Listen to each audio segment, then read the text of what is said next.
we're passionate about, because I think we had an instinct to say, yeah. I don't want to. Well, we didn't want it to be interfered with.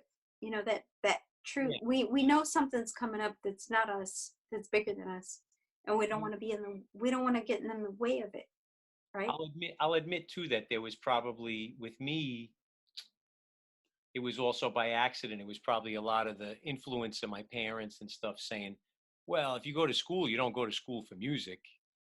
You go to school Like that. for something you can get a job with. Not, you're not going to be a musician. I mean, I didn't have that, because I mean, in all honesty, my parents didn't have a say either way. They didn't care really. So if you wanted to go to art school, they would have been like, all right. I mean, I wanted to play saxophone. It's been your goal though with art, because I remember you telling. I don't think I ever had a goal with art. Yeah, okay. Except, That's a good point. I like that. No, it's true. It's true. I never had a goal. I mean, except to do it. Because I would say that I personally, when it comes to music, at a certain age, I'd say about 19 years old, I made a goal. I said, I'm going to try, because if I don't try with this, I'm going to be frustrated. Even though I'm going to do this, whether it works or not. It's not like, oh, I'm going to, it didn't work. Well, I guess I'll just go to law school. Oh, I guess I'll just. Really? Did you have an ultimatum like I'll do this, and if it doesn't work?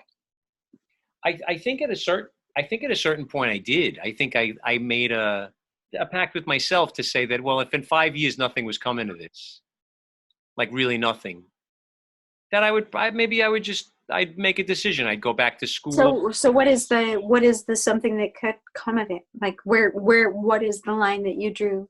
When I was younger, my father was always telling me to go to law school because he thought lawyers had a license to steal. And I can't say that I completely disagree, right? But he also knew you had a brain. Well, he said, be a lawyer, and he says, and don't work with your hands. He said, because working with your hands, you're always going to be, somebody else is going to be your boss. And he knew I wasn't talented at carpentry or anything like that, so it wasn't like. Your hands are magical on that. I do piano. I do work with my hands, and I do. I mean, your hands on the piano is magic like no one's business. Well, thank you. Anyone that knows you knows that. Well, thanks. Yeah. Well, thanks. I mean, your dad should know. Your dad would appreciate that. He wanted me to do something, right? He wanted me to do something, whatever. Now, I know personally I like to travel. So I probably would have, if I said I'm not going to be in a band, I probably would have been a truck driver or a cab driver. Something with the traveling. Something with driving, with traveling, something with meeting people. Maybe a pilot. I think pilots. No air. you might go for pilot, but I wouldn't go for. I wouldn't trust myself. Air. It's tricky. A limo driver, okay. Maybe an ambulance driver. I could have seen being maybe like an ambulance driver or something like that.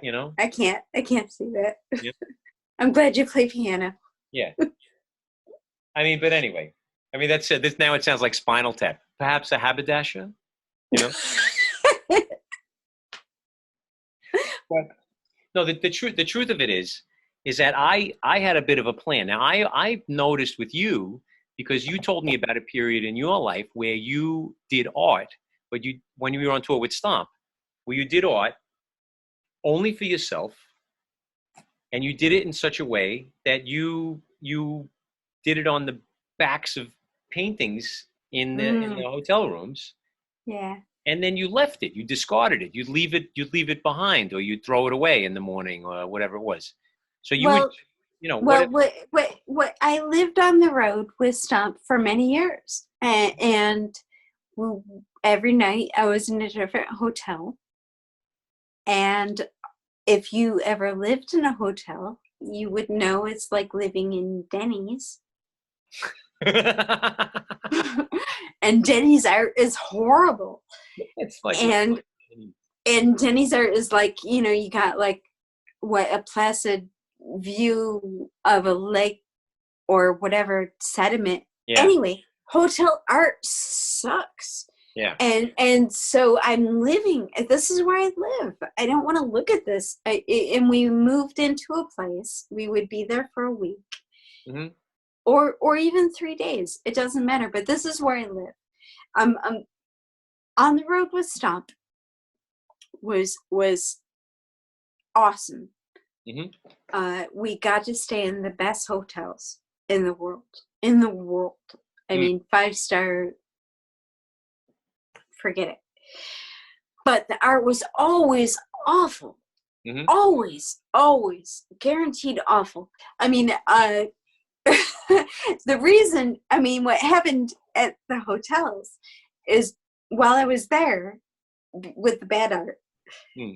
I turned it around and I made my own art. And then we were there for 5 weeks.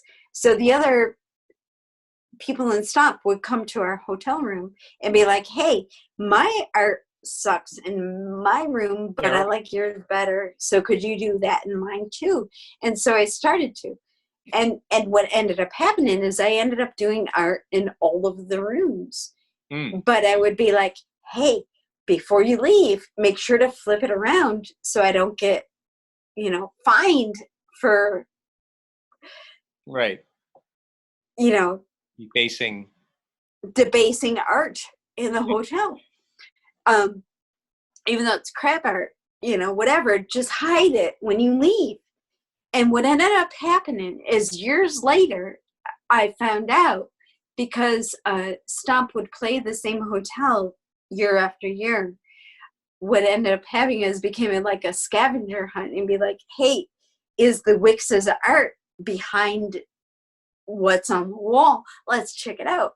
And people would get their hotel room years later, flip it around and see if my art was behind it. It became an Easter egg hunt. But the thing is, I started to tour with Stomp with a good drill. Yeah.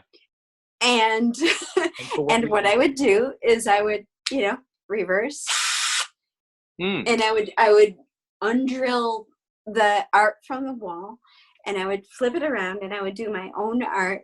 And then when I left the hotel, I would flip it back around so it was never known that my art would be there. I'm just a little girl trying to make it in a bigger world. That's right. It's I'm like, just a little girl trying to make it in a big old world.